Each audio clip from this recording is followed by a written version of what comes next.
Bueno, bienvenidos entonces a este segundo programa que va a comenzar con las conclusiones del programa anterior, que vamos a desarrollar brevemente para entrar ya en el tema. Yo siempre planteo que la Gran Guerra y su origen, la Primera Guerra Mundial, fue un enigma, ¿no? Tratamos de acercarnos a deshacer ese enigma, porque ¿cómo se llega? Es decir, a estos grandes hechos se llegan o por una fatalidad del destino, o por la convergencia de una serie de factores que llevan a lo que a J.P. Taylor llamaba la guerra planeada, aunque no sea un plan específico. Yo extraigo de lo hablado en el programa anterior tres ideas que me parecen importantísimas. Primero, que el siglo XX abre con una inestabilidad en las relaciones de poder que empiezan a gestar tensiones en el sistema mundial de alianzas.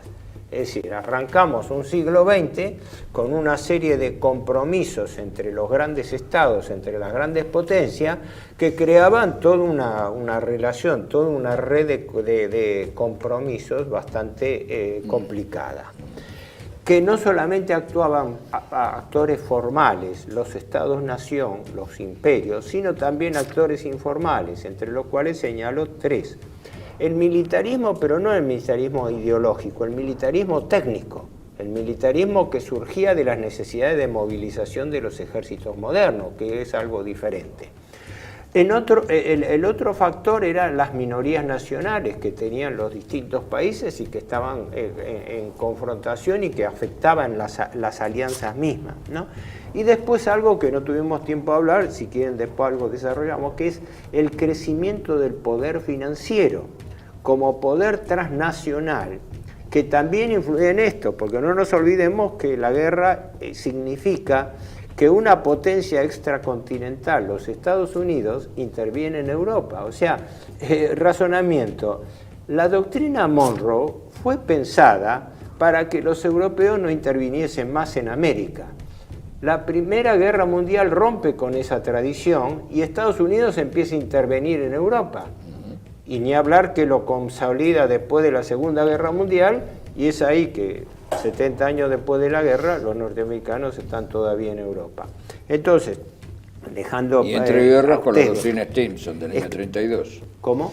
Y entre guerras con la doctrina Stimson del año 32. Sí, por eso. Es decir, a mí me parece importante esto, ver cómo era esta red, cómo era esta trampa de los sistemas de alianza que creó una madeja tan grande que aparentemente o posiblemente factores no nacionales utilizaron para provocar un encadenamiento. Como vos tenés armada un esquema, un motor, una estructura determinada, pero dejaste debajo la semilla de destrucción de que esas estructuras pudiesen ser penetradas. Hasta ahí la idea mía. Sí. Vos estabas hablando, digamos, de tres principios, por así decirlo, doctrinarios, ¿no? De tres grandes potencias, que me gustaría que... Claro. los Yo creo, por aquello que dije de Inglaterra, la Revolución Inglesa y de la economía mundial, que Inglaterra quiere ser la reina de esto, que toma un método de político que es el siguiente. La economía de mercado, las leyes de mercado y demás, el liberalismo económico, es un instrumento político de poder para Inglaterra, indudablemente. Entonces, Inglaterra que proclama y promueve el liberalismo económico de puertas hacia afuera, no hacia adentro, donde el dirigismo está, luego lo toma Estados Unidos, pero exactamente igual. Cuando al presidente Grant, después de la Guerra Civil, le preguntan en Estados Unidos, en Inglaterra, porque cuando va a adoptar el sistema de liberalismo económico, él dice, bueno, primero vamos a hacer 300 o 400 años, o el tiempo que sea necesario, una política dirigista para convertirnos en una gran potencia como son ustedes. Y después veremos, probablemente adoptemos esto u otro sistema. Esto se los dice Grant cuando le quieren que abra los mercados. No los quiere abrir, quiere decir primero Estados Unidos y después el resto del mundo. Francia, primero Francia con el imperio napoleónico, del Napoleón III, unifica la corriente que viene de la Revolución Francesa, que llevaba en su vientre las ideas jacobinas, anulado el Congreso de Viena, que yo creo que en 1830, en 1848, liquidan el Congreso de Viena. Por eso el tema de las alianzas se convierte en terreno movedizo. Existe, pero es un terreno movedizo, hoy con este, mañana con el otro, después con el otro, porque hay un interés, una presión que es de otro tipo. Francia vende entonces hacia el mundo esta combinación de Revolución Francesa con la hegemonía cultural francesa. Por eso bautizan a América Latinoamérica, a Hispanoamérica o Iberoamérica, como se le quiera llamar, se le llama Latinoamérica. Es una invención francesa como vocación de imperio mundial por parte de Francia. Y para eso vende el artículo de la Revolución Francesa, entre ellos el tema jacobino, y el aparato cultural, y la cultura francesa, que ciertamente es una de las mejores del mundo, no lo vamos a dudar, de las mejores de Europa. Y en tercer lugar aparece un tercer factor, que después de la guerra franco-prusiana marca un hito en Europa, antes de los Estados Unidos, porque los Estados Unidos llegarían, como acá Horacio lo ha estudiado muy bien en su libro, al concierto mundial recién con la guerra de Cuba, con España, o sea, con la guerra con Europa. Ahí entran los Estados Unidos en el concierto mundial. Hasta ese momento no lo hacen. Y para eso la doctrina Monroe, que es una doctrina camaleónica, que ha cambiado, tiene el mismo nombre, pero el contenido cada vez es distinto. El gran historiador mexicano Carlos Pereira dice que cada vez que uno habla de la doctrina Monroe tiene que fijarse la fecha, porque cambia constantemente y seguirá cambiando. Entonces termina la doctrina Stimson. Y en una intervención, como ha dicho muy bien Horacio, en Europa, por parte de los Estados Unidos en la Primera Guerra Mundial. Pero en 1898 es el toque de campana de esto. Está muy bien estudiado en el trabajo de Horacio eso. Ahí entra. Antes no era potencia mundial. A partir de ese momento muestra su vocación de serlo. Por eso logra la paz con el sur en 1916-17. Y la expansión de la frontera interna, con el ferrocarril, los pioneros y todo eso. La frontera interna, exactamente. Pero ¿qué pasa? Ese es un elemento que viene después, que entra con la guerra, en 1918 se manifiesta ese destino. Pero antes de 1918, de la Primera Guerra, como consecuencia de la guerra franco-prusiana, se proclama el Imperio Alemán en Versalles. Ahora, el Imperio Alemán, ¿qué es lo que vende? Porque a fin de cuentas, como vos muy bien lo has dicho, evidentemente adopta el sistema económico y dice, señores, producción, libre mercado, fabrico mis productos, los vendo en todo el mundo, y de repente ve que una luz roja se prende en el horizonte y le dice, no, el libre mercado no se maneja desde cualquier lado, se maneja de una capital. ¿Cómo de una capital? Y sí, y los seguros, los seguros se pagan en la misma capital. No se puede hacer un seguro en Europa. ¿Cómo en Europa continental? No hay que pagarlo en la isla. Entonces ahí dice, ¿cómo esto? ¿Y qué vende el modelo? El modelo inglés vendía el libre cambio, ¿no es cierto? Con las doctrinas de Adam Smith y David Ricardo hechas ad hoc para eso, ¿no? Estoy hablando como ideología de poder. La ideología de poder de Francia es la cultura francesa y la Revolución Francesa. Vende eso. Entonces un militar que va a estudiar a Inglaterra vuelve con el libre cambio incorporado. Un militar que va a estudiar a Saint-Cyr vuelve incorporado a la Revolución Francesa. Pero un militar que iba a estudiar a Hannover o a Berlín, ¿con qué volvía? Y los alemanes vendieron lo único que podían vender, el patriotismo. Con la diferencia de que el patriotismo, si yo voy a estudiar a una escuela, donde sea, en cualquier lugar del mundo, a una escuela militar, no teniendo la mía, la que por tradición me corresponde, que era la española, que quedó abolida, primero en 1804 con Trafalgar y luego definitivamente en 1898 con la pérdida de Filipinas y Cuba. No existe más, queda en el pasado, sí, por supuesto, de los tercios españoles no están. Muy bien, correcto. Dicho esto, como no hay escuela española, la escuela militar, bueno, si yo voy a aprender en cualquier lugar del mundo una escuela militar que me inculca el patriotismo, bueno, cuando vuelvo lo ejerzo en mi patria, porque yo no puedo decir, estudié patriotismo en tal lugar y lo voy a ejercer a Taiwán. El patriotismo se ejerce solamente en casa. Y este elemento creo que es fundamental para entenderlo, porque es el que enfrenta nuevas alianzas no visibles. Están las alianzas visibles entre los estados, como viven así, y alianzas no visibles que operan en el mundo, bueno, evidentemente a partir de la Revolución Francesa. Me hago una Podemos pregunta buscar que es la antecedentes. siguiente. ¿Quiénes eran esos actores no formales? Sí. No, un amigo, no sé si es también de ustedes, Marcelo Bullo, definió la SUBSAT, las unidades políticas sin asiento territorial. Cosa importante, sí, ¿no? Muy Como bien, son hoy en día organizaciones, ONG, son organizaciones financieras. Y yo siempre señalo, porque eso sí lo tengo bastante estudiado, la irrupción del capital financiero como un factor universal y subyacente que penetraba todas las estructuras de poder, porque cuando uno profundiza, encuentra lo siguiente: Europa estaba trabada en un sistema internacional de alianzas, bueno, malo todo, pero que se explicaba. Estados Unidos era un estado totalmente ajeno a las cuestiones europeas, aparentemente.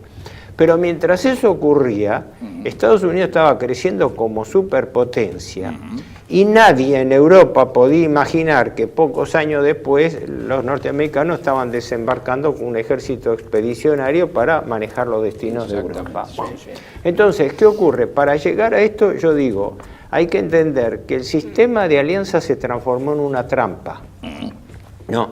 Y que dentro de esa trampa jugaron factores de actores formales, los estados, y de actores informales. Exactamente. Respecto de lo que vos decís, Sí. entre el fin de la Guerra de Secesión y 1898, la producción de trigo en Estados Unidos aumentó 256%, la de maíz 223%, la de azúcar refinado 460%, la de carbón 800%, la de acero 523%, el kilometraje de líneas férreas 567%, la producción de barriles de petróleo pasó de 3 a 5 millones, la fundición de acero de 20.000 toneladas a 9 millones. Sí, claro. En 1904 los ingleses veían con asombro que 14 acorazados y 13 cruceros eran construidos simultáneamente en astilleros norteamericanos. Entonces ellos esperaron. La tesis de Maha, muy bien. vos fíjate, no es casualidad que la tesis de Maha la haya hecho un almirante norteamericano, que percibió la importancia del poder. Mandado a traducir por el Kaiser y por el emperador japonés inmediatamente, y que cada capitán tuviera el libro, la influencia del poder naval. Porque acá hay un problema subyacente, ahora te dejo hablar a vos, que es el famoso tema de qui bono. Es decir, cuando se produce un hecho, uno de los elementos es a quién beneficia o con quién.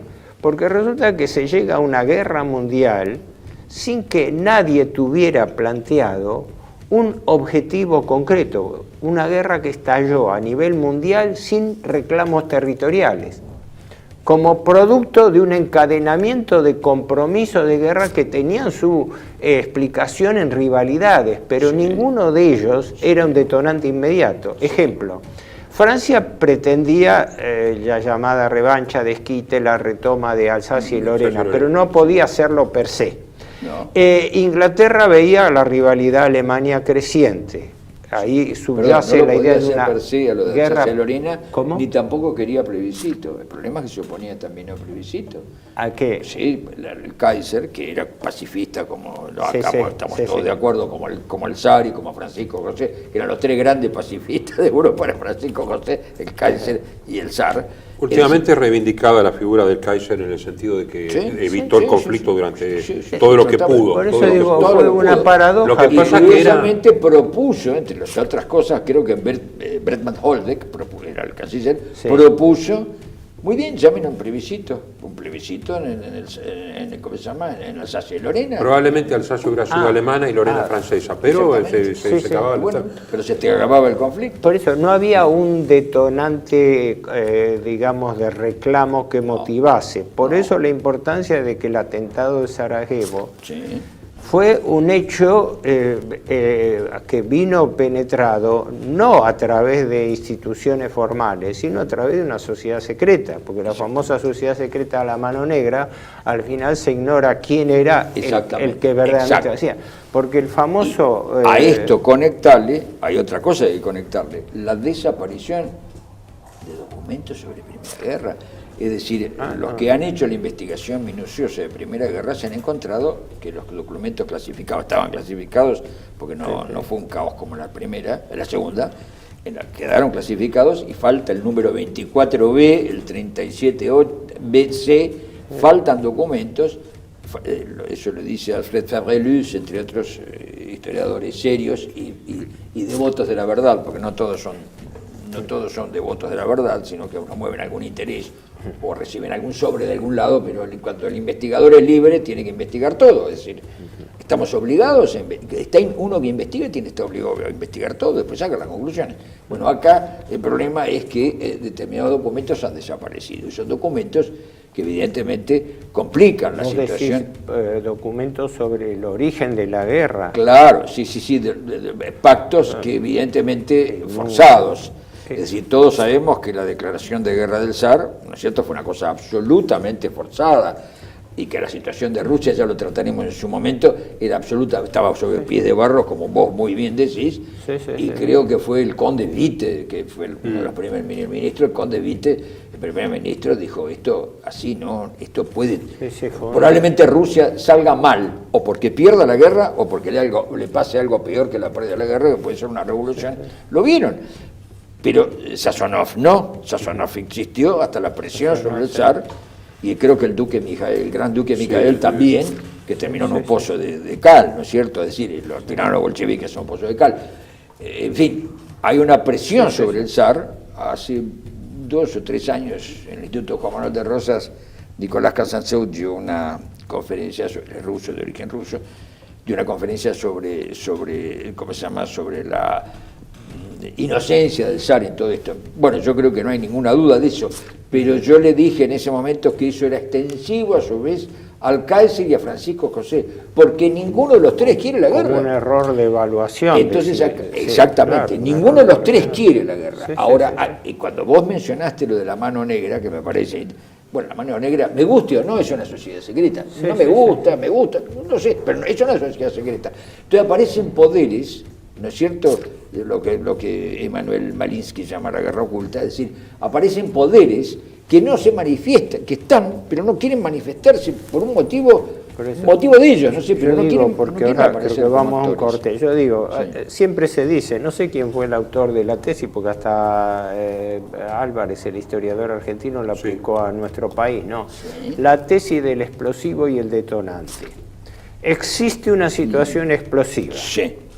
Pero alguien dentro de esa situación, en economía se sabe perfectamente eso, ¿no? Como una situación explosiva, pero hay un factor detonante, una escapada del dono. Sí, la teoría de los juegos es la variable independiente que te altera todo. Y ese hecho detonante fue Sarajevo, que bueno, en la segunda parte, en el segundo bloque ya lo vamos a tratar. Bueno, vamos a hacer un cortecito y ya volvemos.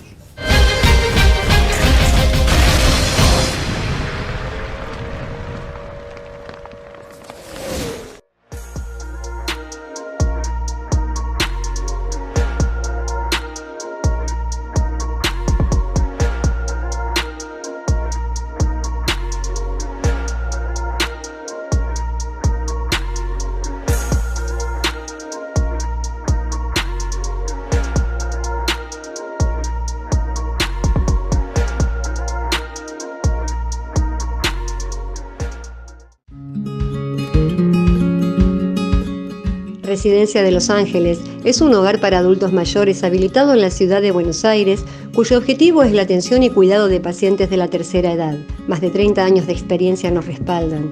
Trabajamos con dedicación para cuidar a nuestros abuelos y así ofrecerles la felicidad y comodidad que ellos merecen. Estamos en el barrio Villarreal, pasaje Francisco Bauzá 2372, casi esquina Tinogasta. Comuníquese con María al 11 61 70 45 38. Los esperamos.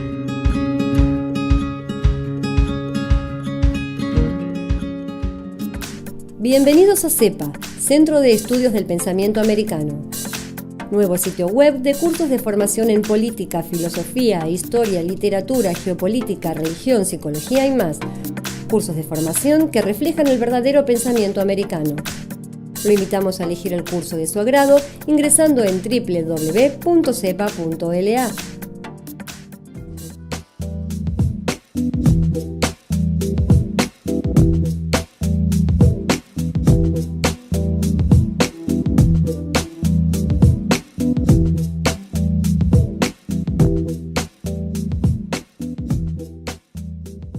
Decir siempre la verdad primero tiene un precio. Pero todos los días, en cada programa, en cada reportaje, en cada esclarecimiento, descubrimos que decir la verdad vale la pena. Decir siempre la verdad tiene un precio. Pero cada vez que recibimos tu apoyo, entendemos que seguir luchando vale la pena. Dependemos de tu ayuda. TLB1, toda la verdad primero.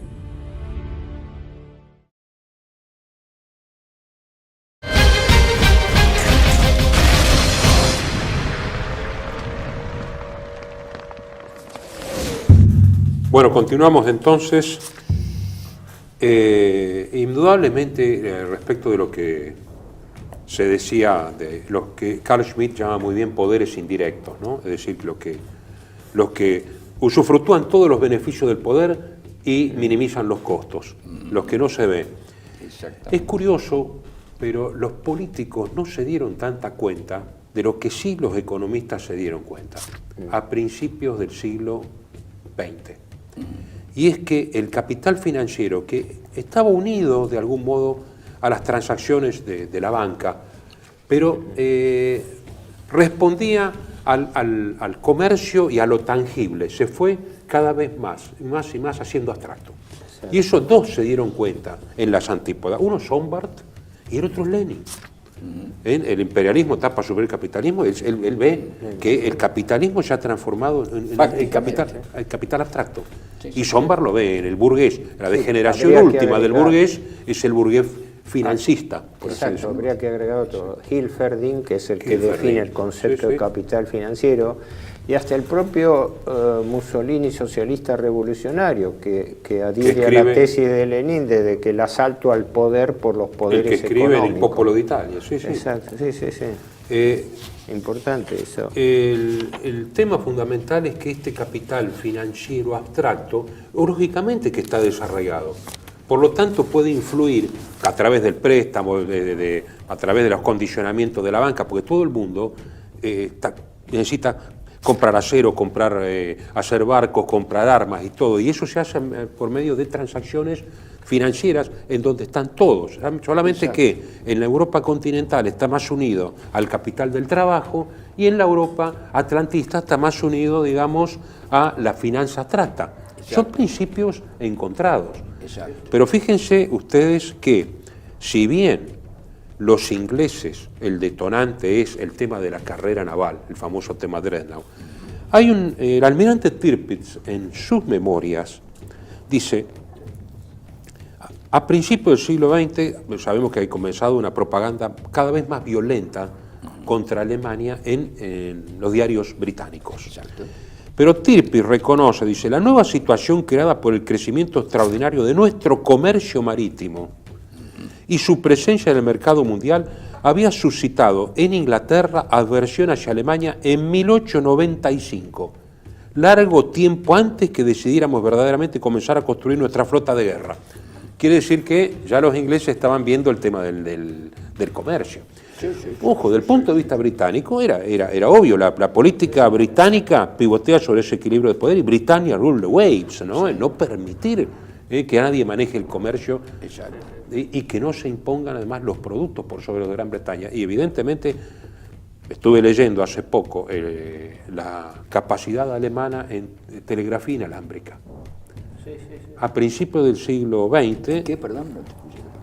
telegrafía inalámbrica, con las torres, por ejemplo, la gran estación transmisora de Togo. Por eso Togo era un objetivo militar en África en la Primera Guerra Mundial. Que se usa por primera vez en Tsushima. En Tsushima hay enlace por TSH, telegrafía sin hilo, en la batalla de Tsushima. Es decir, hay unos avances tecnológicos, tienen acorazados menos blindados y menos artillados que los ingleses, pero la munición es infinitamente mejor, cosas que se prueban en Jutlandia. Entonces, todas esas cosas al Imperio Británico le van molestando. Un imperio que tampoco se pone el sol en su imperio. Y hay un montón de guerras, de mini-guerras. En 1875, búlgaros y bosnios se levantan contra el Imperio Otomano. Guerra ruso-turca en 1877. Anexión por Rusia de Besarabia y parte del Cáucaso y reconocimiento por parte de Turquía de la independencia de Serbia y Rumania. Austria-Hungría aprovecha para ocupar Bosnia-Herzegovina y Gran Bretaña se asegura Chipre. 1908. No. O sea, 1877. 1877. Porque lo formaliza después en 1900. Claro, pero digamos de facto, en 1888 Serbia enfrenta a Bulgaria, en 1897 Grecia le quita Creta a los turcos.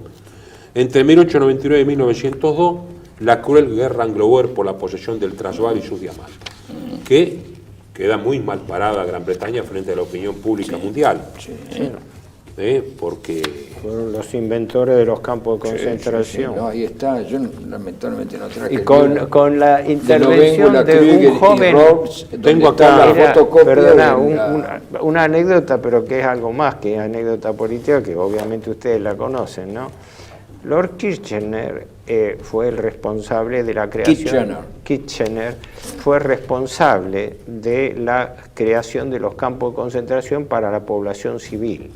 Pero era la población civil compuesta por mujeres, niños y ancianos, porque a los prisioneros de guerra o los mataban, como era bastante común, o los trasladaban a otros territorios. Tengo acá los datos de un libro extraordinario que es de un historiador de izquierda inglés. White Man's Dreams, Black Man's Blood, African Labor and British Expansionism in Southern Africa. O sea, sueños de hombres blancos, sangre de hombres negros.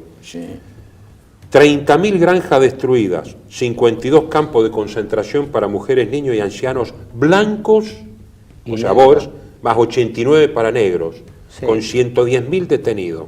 Porque llevaban a los sirvientes negros de los boers, los llevaban también a otros. Claro, de los concentrados, 80.000 eran nativos no combatientes.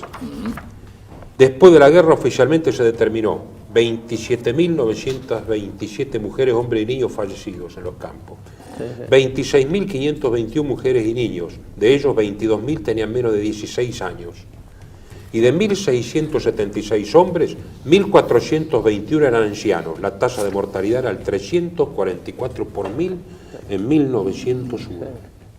Yo lo que decía como anécdota es en el libro de Rose, el libro de Rose, Lovéngula y Krüger, está la fotocopia del tamaño de esta hojita de la ficha de la captura recomendada de Churchill como exacto, porque en ese momento eso quería decir que Churchill era un 1898. Un joven oficial que no fue combatiente, sino que fue ahí, no sé si como boletinero, como periodista, como jefe, como Estado corresponsal de guerra de la Marina. Como corresponsal de guerra y todo. Y fue uno de los que, se dice, apoyó esta idea de Lord Kitchener con respecto al uso de campos de concentración sobre población civil, que en ese momento no se había registrado. Había unos concentracionarios que decían los españoles cuando fue General Weyler, Arias el carnicero, un hombre que en Cuba se comportó muy mal, pero nada que ver con esto, era un campo, digamos, de retención, pero fue en 1898, bueno, prácticamente ahí, ¿no? Así que claro, Tenemos una serie de conflictos Si más me chicos. permitís, un poco volviendo al tema del rol del capital financiero y cómo, porque uno dice capital financiero, lo ve en forma genérica. En dos palabras, en Estados Unidos se desarrolló un capitalismo que fue tomando otra forma de organización a raíz del predominio de los banqueros sobre los industriales. Esto es un proceso estudiado, reconocido y afianzado. Sí. De eso se alimenta el sistema anónimo de la economía moderna, porque Sí. hoy en día vivimos en esto que empezó en Estados Unidos, es decir, los banqueros empiezan a tomar predominio porque ellos a través de la bolsa son los que colocan los empréstitos y las acciones de las empresas que estaban en crecimiento, ¿no? Como los ferrocarriles norteamericanos, la industria del acero, del petróleo, etcétera. Se transforman en los intermediarios porque ellos eran los que conseguían los capitales, sea por acciones, por suscripción de acciones en la bolsa, o sea por préstamos, ¿no? Esto es importante, esto lo señalan algunos historiadores tradicionales. Mucho de eso lo decía un historiador norteamericano tradicional, Macnal Burns, un clásico, un clásico Macnal dentro de Burns, estas cosas, donde señalaba cómo se fue avanzando el capital financiero sobre el control de las empresas. Sí. Pero a su vez, estos capitales Por eso, financieros... perdóname, por eso dije yo antes, Sí. la economía manejando la política, luego la finanza manejando la economía y por carácter transitivo la Es política. claro, por ejemplo, sin eso no Y se eso fue entiende un gestado fenómeno... a principios del siglo XIX. Claro, sin eso no se entiende un... Coagula un siglo después, coagula. Sí. Pero en realidad el principio es promovido entre 1800 y Sin 1815. eso no se puede entender, por ejemplo, cómo la poderosísima banca Rothschild interviene en la finanza norteamericana a través de distintos personeros, desde Belmont y otro, hasta los Barbour, etcétera, porque resulta que todas estas bancas interrelacionadas vinculaban capitales europeos que se invertían en el desarrollo norteamericano, Claro. porque en ese momento la fuente de capitales era Europa, después de la guerra de Por secesión eso, que a dejó ver, ¿qué destruida. opinás de esto que voy a decir yo, no siendo economista, por supuesto, por sentido común? No, es una... Si alguien pergeña una cosa así, evidentemente hace un per saltum, porque si yo manejo la economía y tengo el mercado, digo, tengo abierto el mercado, manejo mis barcos, tengo mi flota mercante, pero si yo eso se lo condiciono económicamente, pasa a relativizarse esa flota, porque ya no pertenece a Inglaterra, sino a un capital que puede estar en otro lado. Por eso dije la volatilidad de las alianzas. Yo hago una alianza. Porque no hago nos una alianza y olvidemos digo, que bueno, las guerras ponemos los hay- barcos, llevamos las cosas. Y de repente el capital que estaba puesto en estos barcos deja de estar en Inglaterra o en Estados Unidos, donde vos quieras, y se traslada a otro lado, al país enemigo por ahí. Entonces se sacó todo el comercio exterior, que vos lo estás haciendo y tus barcos están trabajando para otro. Bueno, creo que ahora lo vemos con Estados Unidos y China, pero bueno, eso... Bueno, por eso, un caso pero patente yo creo que eso y empezó... trágico fue el de la Rusia zarista, Sí. donde la Rusia zarista estuvo, es decir, el caso concreto que bancos de Nueva York, con la cabeza Kuhn, Loeb y compañía, que estaba el famoso banquero Jacobo Schiff, financió la compra de armamento japonés contra Rusia, porque entre los problemas de minoría que tenía la Rusia zarista estaba el problema con la creciente demográfica colectividad judía. Exacto, Y entonces, pero ahí tenés una prueba, en el caso del apoyo a Japón, la volatilidad. Lo apoyaron a Japón porque convenía en ese momento. Si hubiera sido lo contrario, no les importaba Japón. Sí, pero es lo decir, el que apoyo a quiero decir Japón es- no era por Japón, sino claro. porque la finanza lo dictaba, que Esperá, es distinto. aunque, espera, yo lo que me refiero es cómo los actores formales, los estados, Japón con su expansión en el continente, primero guerra de Manchuria, después la guerra contra Rusia, ¿no? Pero fueron determinadas por un aspecto poco conocido, que era quién financió la guerra al Japón, porque Japón terminó la guerra la guerra de 1905 con las finanzas totalmente destartaladas, porque el esfuerzo no solamente de sangre, sino el esfuerzo financiero de las finanzas puesto, y a la vez desgastó la situación del zar que le desembocó. Por eso el rol del capital financiero es uno de los que yo veo como factor determinante de esos actores no formales que determinaron los hechos. Bueno, el telémetro de la artillería de los barcos japoneses era británico. Es decir, si uno ve pues, Russia Today, pues Sputnik News actualmente, ¿no? Los canales de transmisión de noticias rusos, siempre señalan que el enemigo de Rusia no es Alemania. Alemania puede haber enemistad, amistad, el enemigo permanente es Inglaterra. Lo dicen hoy en día.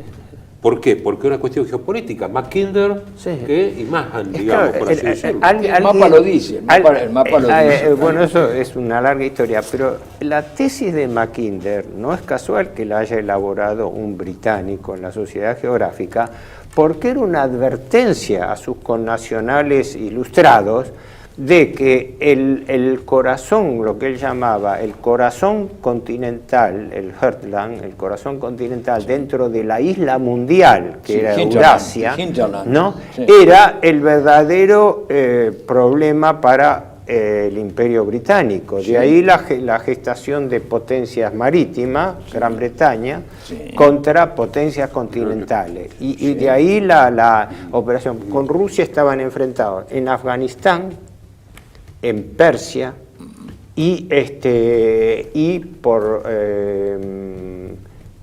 el problema del Extremo Oriente. Por eso Inglaterra... Robinson y Gallagher dicen, con estas fronteras inseguras siempre nuevas, que por eso, para asegurar Suez, hubo que ocupar Sudán, para asegurar los ingleses. Robinson y Gallagher. Gallagher, sí. Hubo que ocupar Sudán. Para defender Sudán, pues tenía que defender Egipto. Hubo que ocupar hasta lo enclave de Zanzíbar. Vos me haces acordar, en geopolítica, no sé quién fue que dice, en realidad el Imperio Británico fue creado para la flota, dijo. Porque toda la expansión del imperio sigue la cadena de líneas de comunicación. Bueno, y la India, ¿no? La gran perla es la India. Entonces, dice... De no haber habido Primera Guerra Mundial, para defender la India hubieran tenido que ocupar, porque ocupaban Afganistán, Irán, todo para hacer el cerco de Rusia, hubieran tenido que ocupar para defenderse frente a Alemania la misma Rusia. Es decir, claro, Paul Kennedy, en auge y caída de las grandes potencias, lo menciona y le dice, esto tendría que ser una lectura inteligente para Bush, George Bush, hijo. Claro, porque para defender la avenida Rivadavia hay que ocupar la avenida Corrientes, pero para defender Corrientes hay que ocupar Córdoba, hay que ocupar Santa Fe, hay que ocupar La Sierra y hay que ocupar el Río de la Plata. Claro, es que es así, la frontera insegura siempre no hay. Como detrás hay un mecanismo abstracto que necesita extenderse, como diría Spengler, hasta lo máximo que da, como es un quantum de energía la finanza abstracta. Mientras haya una forma de pensamiento se tiene que extender, puede echar a andar como un golem. Exactamente, por eso vos fíjate que se crea, es ese principio el que crea las falsas fronteras, son fronteras ficticias, que vos sabés que poner una frontera en un lugar que no corresponde es sembrar un conflicto que lo tenés frenado y después cuando lo querés lo activás. Es decir, cuando vos mirás las fronteras de los países árabes posteriores a la Primera Guerra Mundial, algunas están trazadas con una regla. Es evidente que agarran pedazos de esto y del otro, es evidente que son fronteras creadas ad hoc para activarla si es necesario un conflicto. Y aquí lo tenemos. Mirá, este problema de cómo los factores económicos financieros determinan las movidas políticas, el que lo planteó magistralmente fue Spengler en La decadencia occidente, cuando él dice que hay dos grandes, dice primero, un poder solo puede ser desplazado por otro poder y no por un principio. Sí, exactamente. Y existen dos poderes, decía Spengler, ¿no? Dice, el poder del dinero y el poder de la industria. Él llamaba la lucha entre el oro y la espada. Exactamente. De la cual decía que por un lado estaba el poder financiero, que era el poder del dinero libre, sin patria, que podía emigrar y trasladarse. Es lo que estamos diciendo nosotros. Y por el otro lado estaba el poder industrial, del cual estaba íntimamente relacionado el poder militar moderno, porque el poder militar siempre fue a par y paso del poder militar. y que esa era la gran tensión que se vivía. Sí. Esto dicho hace 100 años ya. Sí, se vivía en Estados Unidos entre el aparato militar industrial y la gran banca en Vietnam y en toda esa zona. Claro. Un capital financiero que desplazándose puede mover guerras o puede mover desequilibrios centrales. Hacemos un alto entonces. Hacemos un alto y continuamos.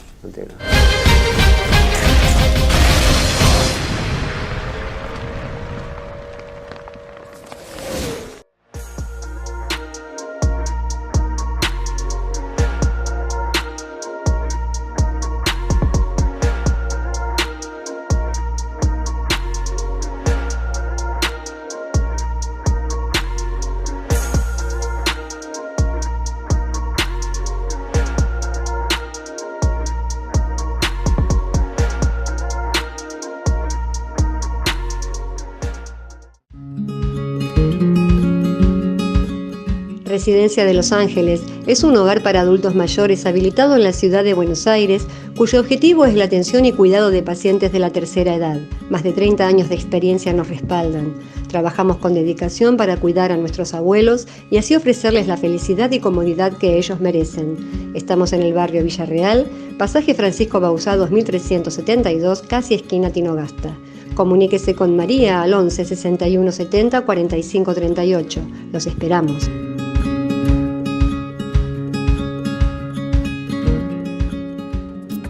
Bienvenidos a CEPA, Centro de Estudios del Pensamiento Americano. Nuevo sitio web de cursos de formación en política, filosofía, historia, literatura, geopolítica, religión, psicología y más. Cursos de formación que reflejan el verdadero pensamiento americano. Lo invitamos a elegir el curso de su agrado ingresando en www.cepa.la.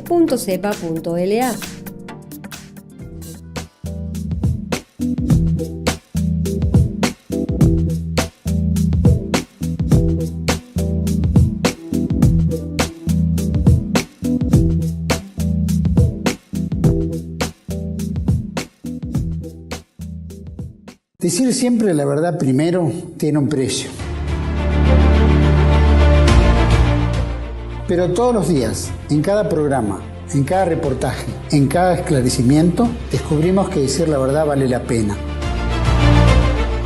Decir siempre la verdad tiene un precio. Pero cada vez que recibimos tu apoyo, entendemos que seguir luchando vale la pena. Dependemos de tu ayuda. TLB1. Toda la verdad primero.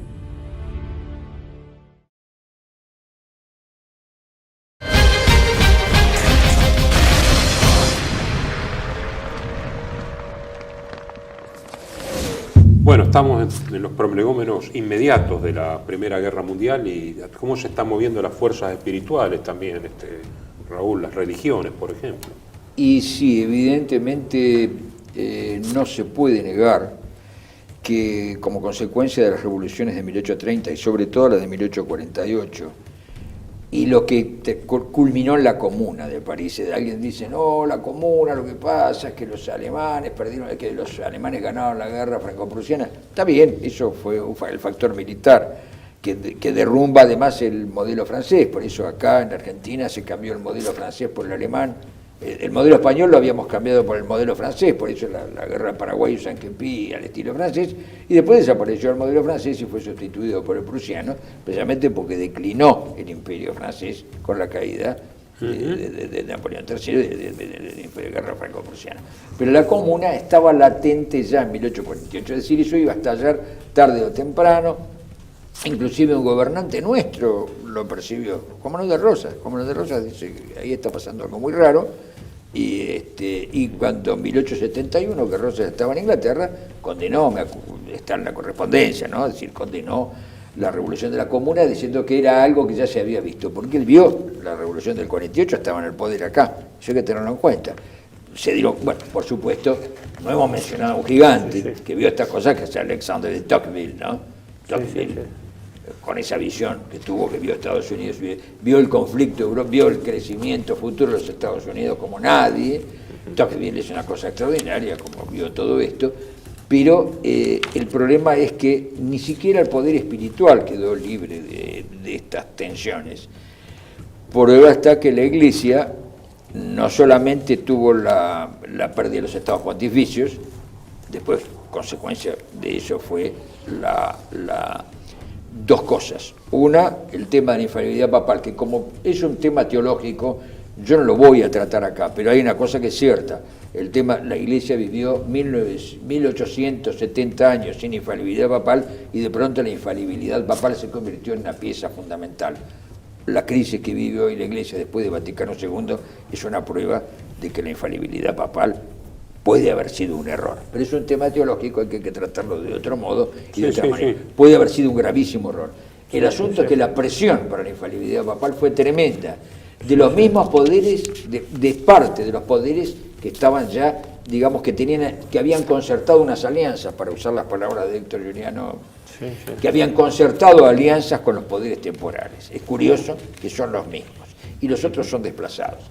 Se produce el Concilio Vaticano II, donde la Iglesia percibe la cuestión social, la percibe, es decir, la formaliza, porque percibirla la percibió siempre, porque la Iglesia practicó la caridad y demás, pero formaliza el problema social. Pero ¿qué pasa? Al mismo tiempo hay estos poderes que operaban,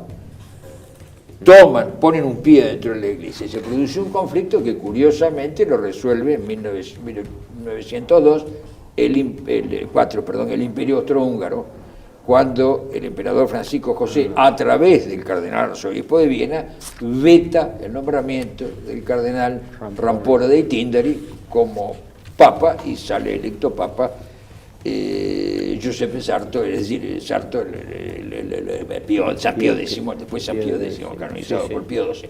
Esto significa que el conflicto afectaba también a la Iglesia, es decir, la Iglesia no era ajena de esto, y todos sabemos que la Iglesia era la expresión espiritual de Europa, de toda Europa, en la cual no había ni alemanes, ni franceses, ni italianos, ni españoles. Toda Europa era cristiana, hasta inclusive la Europa oriental, es decir, inclusive Rusia, ¿no es cierto? La ortodoxia, hasta el cisma, pero por encima del cisma el credo es el mismo. ¿Me permitís una cosa en ratificación de eso? Sí. El Imperio Austrohúngaro era, paradigmáticamente, el sostén principal político de la Iglesia Católica. Era la principal potencia católica, el imperio. Sí. No por nada la lucha de la masonería contra el imperio iba a debilitar el poder de la Iglesia Católica. Sí, eso es un tema estudiado. Eso es un hecho, y por eso pero eso es un tema de revisionismo minucioso, habría que hacerlo, revisar el trabajo de termitas que hubo en el Imperio Austrohúngaro, porque el Imperio Austrohúngaro estaba muy debilitado. Cuando en el 14 lo agarra debilitado, no solamente por la muerte del archiduque Rodolfo, sino además por el hilo de Francisco Ferdinando, sino que estaba carcomido por adentro, había carcomido internamente, no así el Imperio Alemán, pero sí el Imperio Austrohúngaro, y precisamente es el último eslabón que queda formal, del Sacro Imperio Romano-Germánico. A fin de cuentas es el Sacro Imperio, la corona imperial del Sacro Imperio sigue estando en Viena aún. El proceso, cuando se habla de ver en perspectiva que las dos guerras mundiales fueron parte de un mismo proceso de descomposición y destrucción del poder de la Europa central, es decir, el viejo objetivo británico de que no existiese en el continente un perturbador continental, es decir, una potencia hegemónica que neutralizase sus funciones. Eso tiene consecuencias tremendas, porque puede llevar a la destrucción hasta el principio espiritual. Es decir, bueno, arrasamos con la Iglesia, y la Iglesia molesta, también arrasamos con ella. Bueno, hay ciertas cosas que tienen una gravedad, llegan a un punto de gravedad. Sí, en realidad, estrictamente hablando, el tema religioso contra la Iglesia en la Primera Guerra Mundial no se dio en forma directa, se dio antes. Pero que el proceso venía. Sí, se dio porque antes. acá hay que, como tantos temas no se pueden hablar, acá hay que entender que en la segunda mitad del siglo XIX fue el avance de los movimientos socialistas revolucionarios, que no estaban unificados y que respondían a distintas corrientes. El mismo movimiento social cristiano, que también influye mucho en la encíclica Renum Novarum de 1891, Sí, es porque también la Iglesia recepta esa realidad. Sí, ¿no? claro que Entonces ahí había un problema en que las dinastías reinantes estaban en una posición de resistencia y represión frente a las nuevas corrientes que venían. Este fue el trasfondo que se dio en el Imperio Austrohúngaro, ni hablar en el Imperio Ruso, e incluso en el Imperio Otomano con la Revolución de los Jóvenes Turcos en 1908, Claro. que barren al sultán y instauran una república. Exactamente, ahora fíjate qué extraña idea acabas de poner vos sobre una mesa. La extraña idea de que ambas cosas, el imperialismo financiero, la patria financiera, si querés decir las patrias financieras, y el internacionalismo ideológico coinciden, son funcionales. Claro. Aparecen opuestos, a eso pero en voy, realidad por son eso yo funcionales. insistía tanto en los actores Es como un guante, tiene la forma informales, no estatales, donde yo me preguntaba, porque dentro de este enigma de cómo se llega a la guerra, ¿qué factores internacionales jugaron? Por un lado, el movimiento ideológico social comunista que venía progresando. Sí, Pero por 1830, otro lado, 78, el superpoder financiero que venía manejando esto. Por eso vuelvo a Spengler, que es uno de mis favoritos en eso, cuando él imputaba él imputaba, ¿te acordás? Que dice en un momento también, que la alta finanza sostiene al proletariismo obrero en contra de la industria, para destruir el poder económico de las naciones. Bueno, Galbraith dice que abrevan los dos en el principio económico. Claro, tanto el marxismo como el capitalismo. Y hasta le pega un palito a estas cosas que hemos señalado sobre la Iglesia, ¿no? ¿Cómo? ¿El mismo? Hasta le pega a lo que hemos señalado sobre la Iglesia, cuando dice la clase plebeya sacerdotal, que es peor que el bolchevismo. Eso lo dice Spengler también, ¿no? Es decir, Spengler ve... yo lo que digo es que siempre se ha analizado y se analizan los conflictos con los actores formales, los estados, y se soslaya estos problemas informales de estos actores no formales. Por eso reivindico también a Marcelo Gulo cuando él habla de organizaciones sin base territorial, o que las tenían, porque las minorías las tenían. El Imperio Austrohúngaro tenía entre 11 y 15 nacionalidades distintas, con sus intereses regionales. Pero aún así eran secesionistas, eran independentistas, pero no eran internacionalistas. Distinto era el movimiento socialista internacionalista que se estaba gestando y que después... Que pese a lo que ocurrió en la comuna y todo, pudo todavía ser controlado de alguna manera, pero con la Gran Guerra estalla. Claro. Por eso que vos señalás, se puede decir que eran que exigían sanamente una autonomía, que exigían mayor participación en algunas cosas, hablo del Imperio Austrohúngaro, pero no eran internacionalistas.